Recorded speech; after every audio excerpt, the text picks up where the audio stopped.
Surah Al-Muddathir, ang nagbalabal o nagtakip ng katawan. Assalamualaikum warahmatullahi ta'ala wabarakatuh. Ang kapayapaan, ang biyaya at ang awa ng Allah subhanahu wa ta'ala ay mapasa inyo. Ako naman po si Paul Pili Ahmad Israfil, ang inyong tagapagbasa ng banal na Quran sa wikang Arabic na isinalin po sa wikang Tagalog ni na Dr. Abul Khairis Tarason, Ustaz Badi'uzzaman Isalyao at Muhammad M. Rodriguez, na sinuri naman po ni Dr. Muhammad Nader Ibil na ilimbag ng ICDO Jeddah of Kingdom of Saudi Arabia. Dito na po tayo sa Surah Al-Muddathir, ika-74 na kabanata ng banal na Quran. A'udhu billahi minash shaitanir rajim. Ako'y nagpapakupkup sa Allah subhanahu wa ta'ala laban sa Satanas na sinumpa. Ang banal na Quran po, ito po ang mga salita ng Allah subhanahu wa ta'ala, ang nag-iisa o bukod tanging Diyos na naglikha sa lahat. Wala nang ibang Diyos maliban pa sa Kanya. At sinabi niya sa Surah Al-Muddathir, Bismillahirrahmanirrahim. Sa ngalan ng Allah, ang pinakamahabagin, ang napakamawain at ganap na mapagmahal. Ya ayyuhal muddathir, fa'anzir, wa rabbaka fakabbir, wa thiyabaka fatahhir, warrujza fahjur, wa la tamnun tastakthir, wa lirabbika fasbir. O ikaw Muhammad sallallahu alaihi wasallam, na nagbalabal o nagtakip ng buong katawan sa pamamagitan ng iyong kasuotan, tumayo ka mula sa iyong higaan at balaan mo ang mga tao mula sa parusa ng Allah subhanahu wa ta'ala. At dakilain mo ang Allah subhanahu wa ta'ala na iyong Rabba na bukod tangi na nag-iisa, at sambahin mo siya sa kanyang kaisahan. At linisin mo ang iyong kasuotan mula sa mga maruruming bagay at manatili ka sa paglayo sa mga Diyos-Diyosan, mga santo at lahat ng gawain na may kinalaman sa pagsamba sa iba bukod sa Allah subhanahu wa ta'ala. At huwag na huwag mong lapitan ang mga ito, at huwag kang magbigay ng kahit na anumang bagay na ang hangarin ng iyong pamimigay ay may kapalit na suklian o tumbasan. Ito nang higit pa kaysa rito, at alang-alang sa pagmamahal ng Allah subhanahu wa ta'ala na iyong Rabba na tagapaglikha ay maging matiisin ka habang isinasagawa mo ang kanyang mga pinag-uutos at iniiwasan ang kanyang mga ipinagbabawal.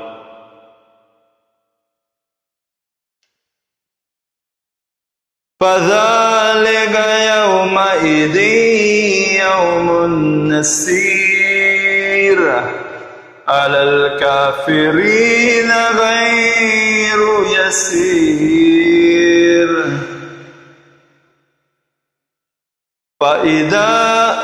Fa'idha nukhira fin nakur, fadhalika yawmaidin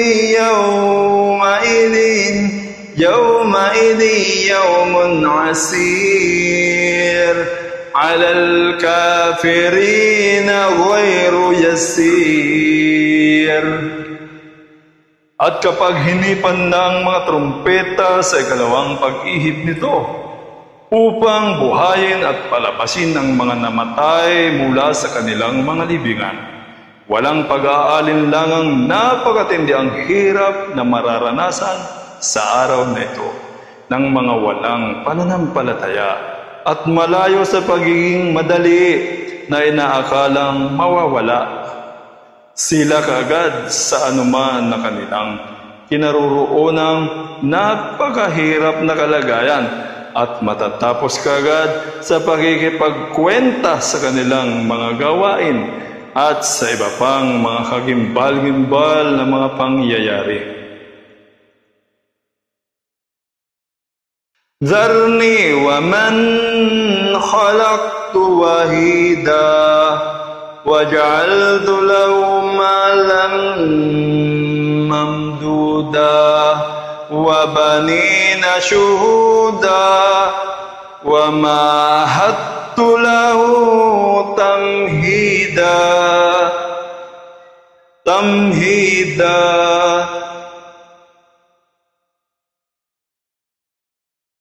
thumma yatma'u an nazid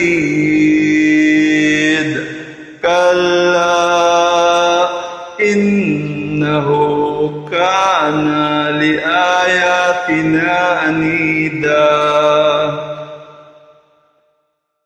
saurhikuhu sauda.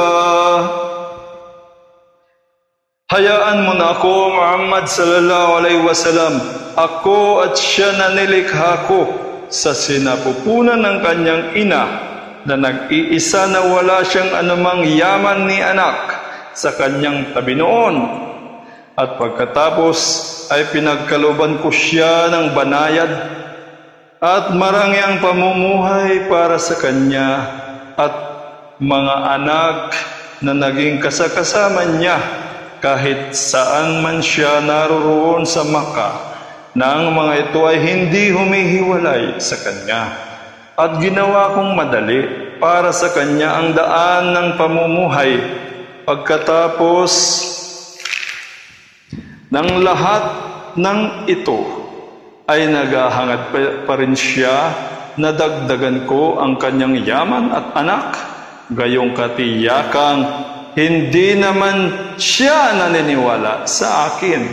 Ang katotohanan ay hindi tulad ng inaangkin niya na masama at makasalanan. Bagkus ay hindi ko siya pagkakalooban ng karagdagan. Dahil siya ay walang pag-aalinlangang nagmamatigas at tinatanggihan ang Quran at ang mga katibayan ng Allah subhanahu wa ta'ala sa Quran na ito para sa kanyang mga nilikha. Sa pilitan ko siyang kakalad ka rin sa matinding kaparusahan at sa kapaguran na wala na siyang kapahingahan pa. Ang tinutukoy dito ay si Al-Walid ibn Mughira na tumanggi sa katotohanan at lantad ang kanyang pagkikipaglaban sa Allah subhanahu wa ta'ala at sa kanyang sugo.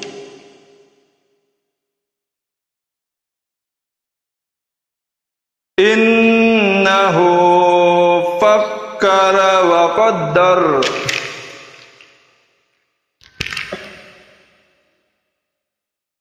fakutila kaifa qaddar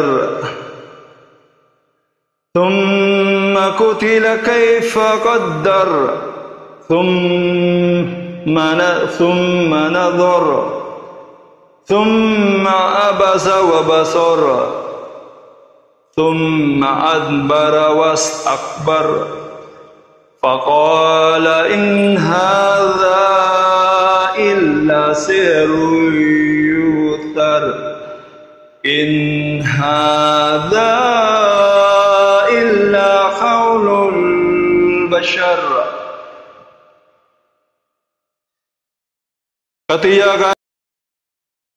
Katiyakan siya ay nag-isip at nagbalak ng masama at pinaghandaan niya ang kanyang sasabihin na paninira kay Muhammad sallallahu alaihi wasallam at sa Quran, at siya ay nahirapan dahil sa sobrang kaiisip at kababalak ng kasamaan.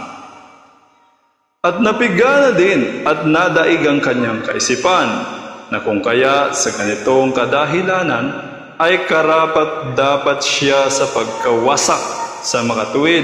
Paano niya pinaghandaan sa kanyang sarili ang ganitong pag-aalipusta? At pagkatapos ay muli pa ring napiga at nadaig ang kanyang kaisipan dahil sa kaiisip at pagbabalak ng kasamaan. at paghahanda kung paano aalipustain ang Quran. Pagkatapos ay kumunot ang kanyang noo at tumindi ang pagkakunot nito at pagdilim ng kanyang mukha dahil sa inabot niyang matinding pag-iisip at wala siyang natagpuan na gagamitin bilang pag-aalipusta sa Quran. Pagkatapos, siya ay umatras bilang pagtalikod sa katotohanan at nagmataas mula sa pag-amin. Kaya sinabi na lamang niya hinggil sa dakilang Quran, walang anumang sinasabi si Muhammad kundi salamang ka na ginaya niya mula sa mga naunang tao. At ang Quran na ito ay walang iba kundi salita ng mga tao na natutunan ni Muhammad sa kanila, pagkatapos ay inangkin niyang ito ay nagmula sa Allah.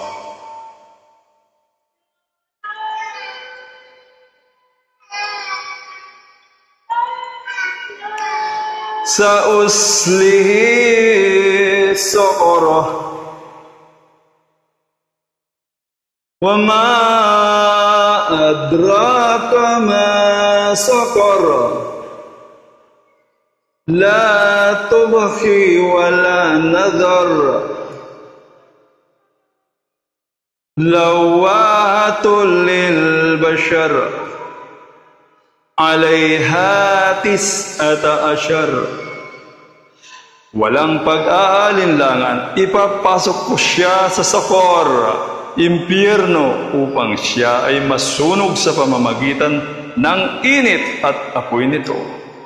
At ano ba ang nagawa mong paraan para malaman mo kung ano ang sakor o impyernong apoy na ito, na walang itinitira na kahit na ano, kundi sinusunog nito ang bawat laman at buto, at binabago nito ang kaanyuan ng balat at pinaiitim ito, na sinusunog at tinutuklap ito, at ang mga tagapangasiwa sa impyernong ito ay kumukontrol sa pagpaparusa at kumukontrol sa pagpaparusa sa mga nasa loob nito ay 19 na mga anghel na mga matitindi.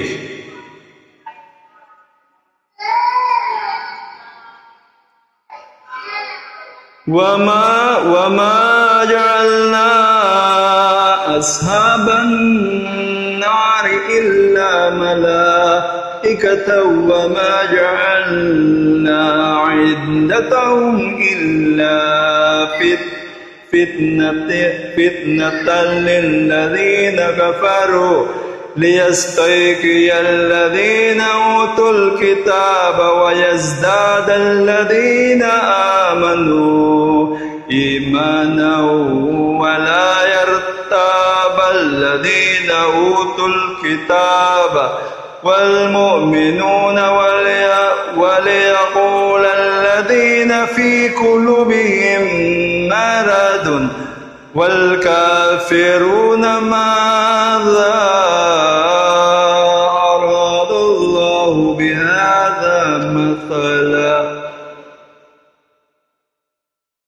كذلك يضل الله من يشاء ويهدي من يشاء وما يعلم جنود ربك إلا هو وما هي إلا ذكرى للبشر. At hindi kami naglikha ng mga tagapagbantay ng impyerno, kundi ng matitindi at mga mababalasik na mga anghel.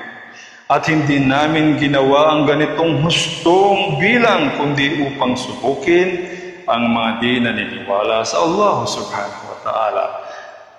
At upang ang mga yaong pinagkalooban ng kasulatan na mga Hudyo at mga Kristiyano ay umabot sa kapasyahan na pagtitiyak na ang sinasabi ng dakilang Quran hinggil sa mga tagapangasiwa ng impyerno ay walang iba kundi katotohanan na mula sa Allah subhanahu wa ta'ala, dahil ito ay sumang-ayon sa anumang nasa kanila na mga kasulatan.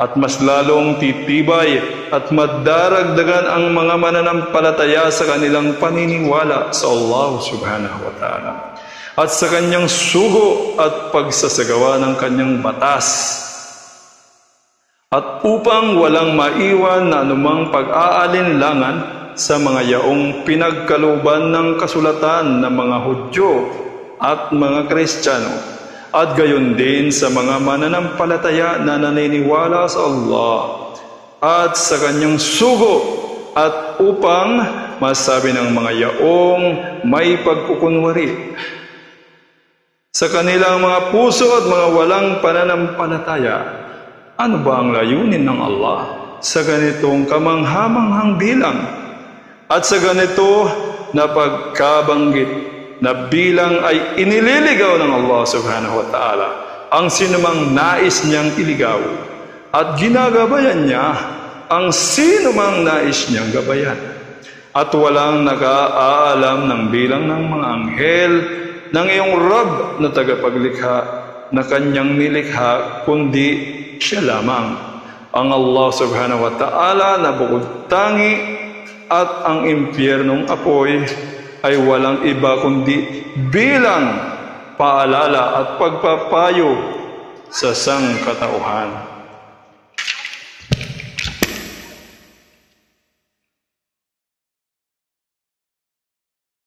Kalla wal kamar wal layli id adbar was subhi idha asfar innaha la ihdal kubar nadhiran lil bashar lima syaa minkum ay yataqaddama aw yata'akhkhar.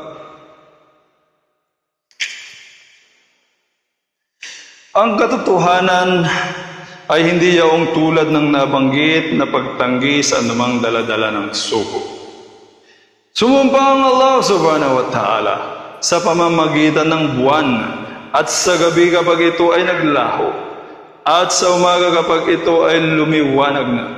Katiyakan, ang impyerno ay isa sa mga dakilang palatandaan bilang babala at panakot sa mga tao.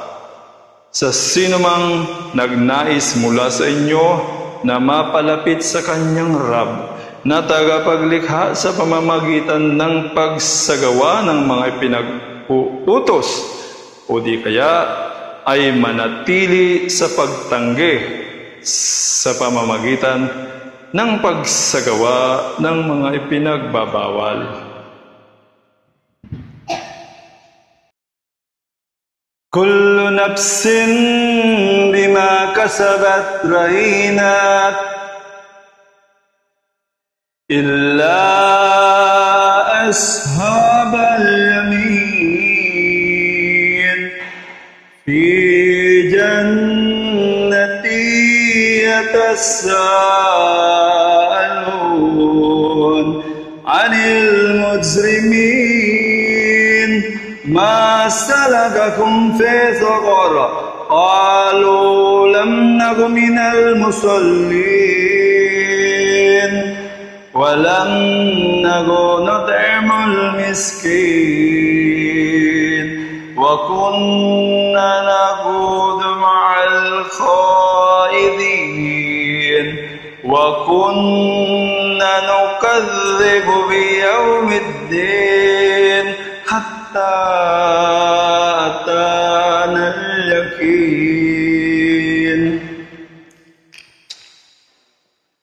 Ang bawat tao ay mananagot sa bawat kanyang ginawa, na ito ay nakatala sa Allah subhanahu wa ta'ala, na kanyang makakamtan ang katumbas nito, at hindi siya makakawala hanggang hindi niya maisakatuparan ang anuman na nararapat na kabayaran sa kanyang ginawa at mga kaparusahan maliban sa mga Muslim na mga taimtim ang kanilang mga layunin, na sila ang mga taong nasa gawing kanan, na iniligtas nila ang kanilang sarili sa pamamagitan ng pagsunod, na sila ay nasa mga hardin na hindi kayang arukin ang dakilang katangian nito, na tinatanong nila ang isa't isa hinggil sa mga walang pananampalataya, na gumawa ng pang-aapi mismo sa karapatan ng kanilang mga sarili. Ano ba ang naging sanhi ng inyong pagpasok sa impyerno? Na sinanhi na malasap ninyo ang init nito. Sasabihin ng mga masasama, hindi kami kabilang sa mga yaong nagsasagawa ng pagsala sa daigdig, at hindi kami nagbibigay ng kawanggawa at nagmamagandang loob sa mga mahihirap at dukha, na kung kaya kami ay nalulung sa pagkukwentuhan ng mga walang kabuluhang bagay kasama sa mga nalinlang at naligaw, at kami ay hindi naniwala sa araw ng paghuhukom at pagbabayad, hanggang sa dumating sa amin ang kamatayan, na kami ay nasa ganoong pagkaligaw at kamalian.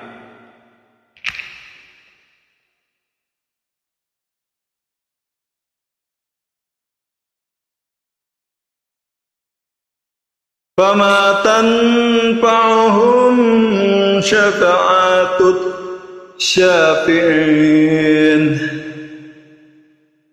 Na kung kaya hindi na magiging kapaki-pakinabang para sa kanila ang pamamagitan ng lahat ng mga tagapagpamagitan na mga anghel, mga propeta at iba pa, dahil ang pamamagitan ay para lamang sa sinumang hinalugdan ng Allah subhanahu wa ta'ala at nagpahintulot na pamamagitanan niya.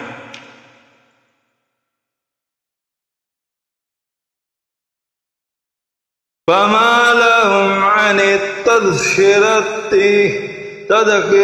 مُعْرِضِينَ.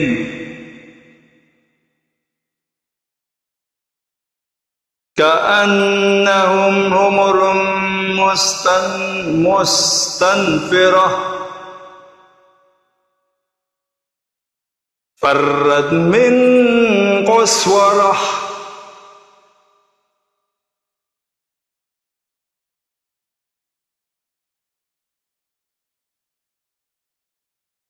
بَلْ يُرِيدُ كُلُّ امْرِئٍ مِّنْهُمْ أَن يُؤْتَىٰ صُحُفًا مُّدَشَّرَةً. Sa makatuwid, ano ba ang nangyari sa kanila na mga sumasamba ng iba bukod sa Allah, na kanilang nilayuan ang Quran at ang anumang nakapaloob dito ng mga aral?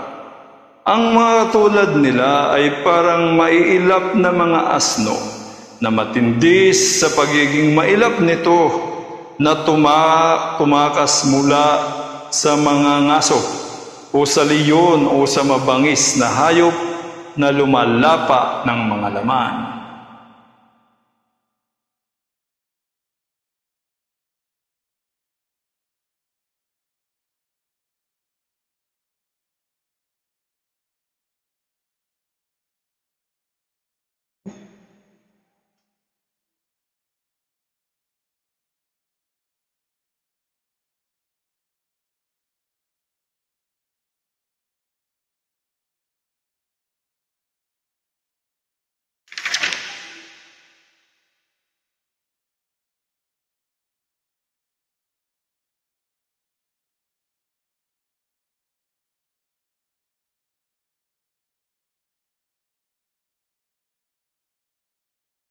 بَلْ يُرِيدُ كُلُّ امْرِئٍ مِّنْهُمْ أَن يُؤْتَىٰ صُحُفًا مُّنَشَّرَةً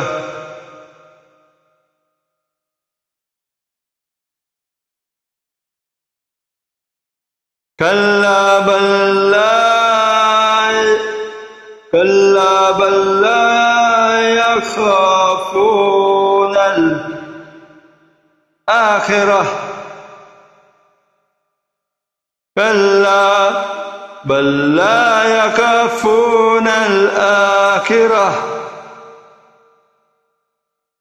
Subalit naghahangad pa rin ang bawat isa sa kanila na sumasamba ng iba bukod sa Allah, na magpahayag sa kanila ang Allah subhanahu wa ta'ala ng aklat na bukas na mga pahina mula sa kalangitan, na katulad ng ipinahayag kay Muhammad sallallahu alaihi wasallam. Ang katotohanan ay hindi ang iyong kanilang inangkin. Sa halip, ang katotohanan ay hindi talaga sila natatakot sa kabilang buhay at hindi naniniwala sa pagkabuhay na maguli at pagbabayad.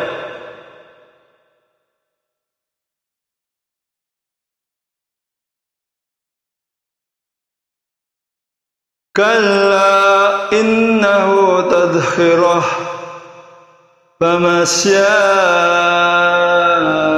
dhakkara wa ma yadhkuruna illa yasha Allah wa ahlut taqwa wa ahlul maghfirah. Hindi ang kanilang inaangkin ang siyang katotohanan, kundi walang pag-aalinlangan. Ang Quran ay naglalaman ng malalalim na pagpapayo na sapat na upang sila ay pagpayuhan, na kung kaya sino man ang magnais ng pagpapayo ay alamin niya kung anuman ang nasa loob nito at sundin ang gabay nito, at walang sino man ang makatatanggap ng payo mula rito maliban sa sino mang nais ng Allah subhanahu wa ta'ala na magabayan. Siya ang Allah subhanahu wa ta'ala, ang bukod tangi at nag-iisang ilah o Diyos, na karapat-dapat na katakutan at sundin, at siya lamang ang may karapatang magpatawad sa sino mang naniwala at sumunod sa Kanya.